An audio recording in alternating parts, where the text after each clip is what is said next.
ऐसा लग रहा है कि एक बार फिर से इतिहास दोहरा रहा है। एक तरफ मोदी सरकार देश की अर्थव्यवस्था और सुरक्षा को मजबूत करने के लिए एक बेहद विशाल प्रोजेक्ट की कल्पना कर रही है और दूसरी तरफ विपक्ष, पर्यावरणविद और कई एक्सपर्ट्स इसका कड़ा विरोध कर रहे हैं।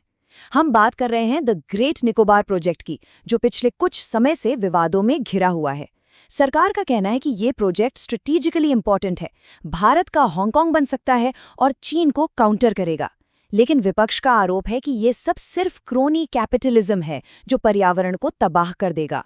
तो क्या सच में हम इस प्रोजेक्ट से चीन को रोक सकते हैं या ये सिर्फ एक इकोलॉजिकल डिजास्टर साबित होगा? आज के इस एक्सप्लेनर में हम इस मुद्दे को पूरी तरह से डिकोड करेंगे। अब इस प्रोजेक्ट की गंभीरता को समझने के लिए सबसे पहले इस आंकड़े पर नजर डालिए। 90,000 करोड़ रुपए, ये कोई छोटी मोटी रकम नहीं है। ये भारी भरकम बजट अंडमान और निकोबार द्वीप समूह के सबसे दक्षिणी हिस्से में प्रस्तावित इस मेगा इंफ्रास्ट्रक्चर प्रोजेक्ट के विशाल स्केल को दिखाता है। जाहिर सी बात है, जब इन्वेस्टमेंट इतना बड़ा हो तो इसका इम्पैक्ट भी बहुत बड़े स्तर पर होने वाला है। देखिए, इस पूरी बहस के दो बिल्कुल अलग अलग पहलू हैं। एक तरफ सरकार का विजन है, जो इस दूर दराज के इलाके को ट्रेड और सिक्योरिटी के लिए एक फ्यूचरिस्टिक हब में बदलना चाहती है। उनका मानना है कि ये इंडो पैसिफिक रीजन में भारत की प्रेजेंस को और मजबूत करेगा। वहीं दूसरी तरफ विपक्ष का सीधा क्लेम है कि ये बिना सोचे समझे लिया गया एक बहुत बड़ा फाइनेंशियल रिस्क है, जो सीधे तौर पर विनाश की ओर ले जाएगा और टैक्स पेयर का पैसा भी बर्बाद करेगा। तो इस पूरे मामले की तह तक जाने के लिए हम इन सभी 6 पॉइंट्स पर बात करेंगे। मास्टर प्लान से लेकर चाइना को काउंटर करने की स्ट्रैटेजी, एनवायरमेंटल क्राइसिस, प्रोजेक्ट की क्लियरेंस और इसके असली जियोपॉलिटिकल इम्पैक्ट तक। चलिए शुरू करते हैं। सबसे पहले बात करते हैं इस मेगा प्रोजेक्ट के मास्टर प्लान की, यानी एक सिटी स्टेट बनाने की तैयारी। प्लान के मुताबिक सरकार इस आइलैंड के करीब 165 स्क्वायर किलोमीटर हिस्से को, जो इसका 18% लैंडमास है, पूरी तरह से बदलना चाहती है। इसके 4 मेन पिलर्स हैं। पहला, गलाथिया बे में एक बड़ा इंटरनेशनल कंटेनर ट्रांसशिपमेंट टर्मिनल जो 14 मिलियन TEU कार्गो हैंडल करेगा। दूसरा, सिविलियन और मिलिट्री यूज के लिए एक 24/7 नया इंटरनेशनल एयरपोर्ट। तीसरा, एक बहुत बड़ी टाउनशिप और इन सबको पावर देने के लिए एक गैस और सोलर पावर्ड प्लांट। मतलब इसे एक प्रॉपर ड्यूल पर्पस फैसिलिटी की तरह डिजाइन किया जा रहा है। लेकिन जरा इस बदलाव के स्केल को इमेजिन कीजिए। आज की डेट में वहां की आबादी सिर्फ 8,000 के आसपास है और अनुमान ये है कि अगले 30 सालों में ये आबादी बढ़कर 3 लाख तक पहुंच जाएगी। इतने सारे लोगों के आने का मतलब है कि वहां के जो घने और प्राचीन जंगल हैं, उनकी जगह एक पूरा का पूरा कंक्रीट का अर्बन लैंडस्केप ले लेगा। और यहीं से शुरू होती है इस इकोलॉजिकली सेंसिटिव इलाके को लेकर सारी चिंताएं। अब आगे बढ़ने से पहले ये ट्रांसशिपमेंट कार्गो क्या होता है, इसे आसान भाषा में समझ लेते हैं। होता क्या है कि बहुत बड़े जहाज़ों से माल उतारकर छोटे जहाज़ों में लादा जाता है, ताकि वो अपनी आगे की जर्नी पूरी कर सकें। और जो पोर्ट ये फैसिलिटी देता है, वो इससे अच्छी खासी कमाई करता है। प्रॉब्लम ये है कि अभी भारत का 75% ट्रांसशिपमेंट कार्गो कोलंबो या सिंगापुर जैसे देशों में हैंडल होता है, जिससे हमारा लॉजिस्टिक कॉस्ट काफ़ी बढ़ जाता है। सरकार का मकसद इसी बिजनेस को अपने देश में वापस लाकर पैसा कमाना है। अब आते हैं इसके दूसरे सबसे अहम पहलू पर, the China and Malacca strategy. Geopolitics के नज़रिए से देखें तो सरकार का तर्क है कि ये लोकेशन बहुत स्ट्रेटेजिक है। क्यों? क्योंकि दुनिया का 40% ट्रेड और चाइना का 80% एनर्जी इंपोर्ट यहीं पास मौजूद स्ट्रेट ऑफ मलक्का से गुजरता है। और मज़ेदार बात यह है कि भारत की वहाँ पहले से ही बहुत तगड़ी मिलिट्री प्रेजेंस है।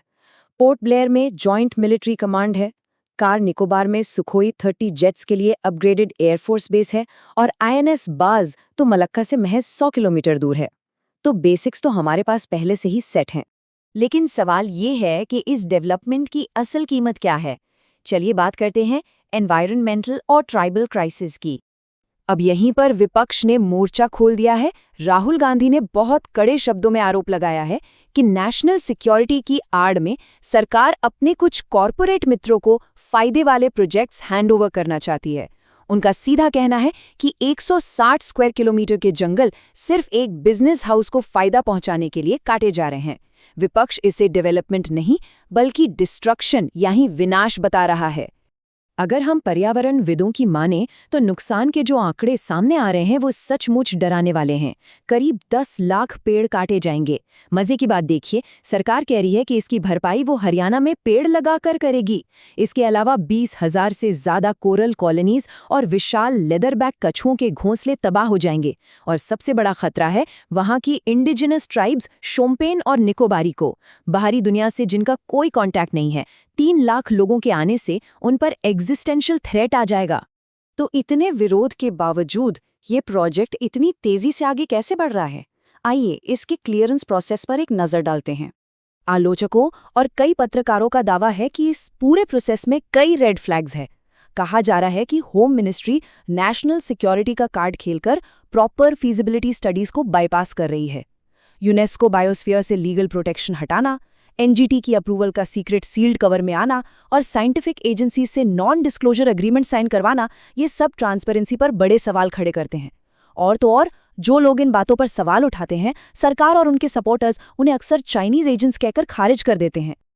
अब चलिए सारी बयानबाजी को साइड रखकर एक प्रैक्टिकल जियोपॉलिटिकल रियलिटी चेक करते हैं। क्या हम सच में मलक्का स्ट्रेट में चीन को चोक कर सकते हैं? अगर हम जियोग्राफिकल फैक्ट्स देखें तो कहानी कुछ और ही नजर आती है। मलक्का स्ट्रेट की गहराई सिर्फ 25 मीटर है।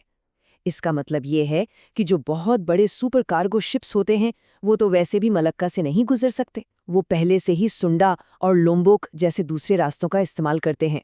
ऊपर से चीन ने पाकिस्तान के सी पैक और ग्वादर पोर्ट के जरिए जमीनी विकल्प भी तैयार कर लिए हैं।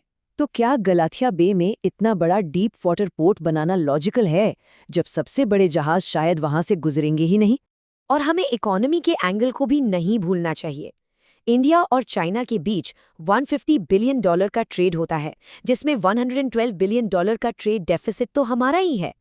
मिलिट्री एक्सपर्ट्स चेतावनी देते हैं कि अगर हमने चीन के ट्रेड रूट्स को ब्लॉक करने की कोशिश की तो इसका असर सीधे इंडोनेशिया, मलेशिया और सिंगापुर जैसे देशों के साथ हमारे रिश्तों पर पड़ेगा। और खुद हमारी इकोनॉमी, जो चीनी इंपोर्ट्स पर इतनी डिपेंडेंट है, वो क्रैश कर सकती है। तो हम अपने आखिरी हिस्से पर आते हैं। क्या ये सच में एक मास्टर स्ट्रोक है या महज एक पाइप ड्रीम? सरकार का लॉजिक है, आप पोर्ट बना दो, लोग अपने आप आ जाएंगे। लेकिन अगर हम पास्ट के कुछ मेगा प्रोजेक्ट्स का ट्रैक रिकॉर्ड देखें, चाहे वो 100 स्मार्ट सिटीज का वादा हो, शंघाई से बड़ा बताया गया धुलेरा प्रोजेक्ट हो या बिना फीजिबिलिटी के बने नए खाली एयरपोर्ट्स, इनका रिजल्ट बहुत अच्छा नहीं रहा है। ग्रेट निकोबार में हमारे पास कोई मौजूदा कार्गो बेस नहीं है, कोई हिंटरलैंड नेटवर्क नहीं है और कोलंबो जैसे एस्टैब्लिश्ड पोर्ट से सीधा कंपटीशन है। अगर ये प्रोजेक्ट फेल होता है तो टैक्स पेयर के पैसे का नुकसान बहुत भारी होगा। तो आज के इस एक्सप्लेनर को हम इसी बड़े सवाल के साथ खत्म करते हैं। 90,000 करोड़ रुपए का ये ग्रेट निकोबार प्रोजेक्ट क्या वाकई चीन को काउंटर करने की एक ब्रिलियंट स्ट्रैटेजी है, या फिर ये एक ऐसा बिना सोचा समझा जुआ है जो हमारे अमूल्य पर्यावरण, वहां की जनजातियों और टैक्स पेयर के पैसे को भारी रिस्क में डाल रहा है? क्या गहरे समंदर में इतना बड़ा और वल्नरेबल टारगेट बनाना देश को सुरक्षित करने का सबसे सही तरीका है? ये फैसला अब आपको करना है। इस विश्लेषण में हमारे साथ जुड़ने के लिए बहुत बहुत शुक्रिया।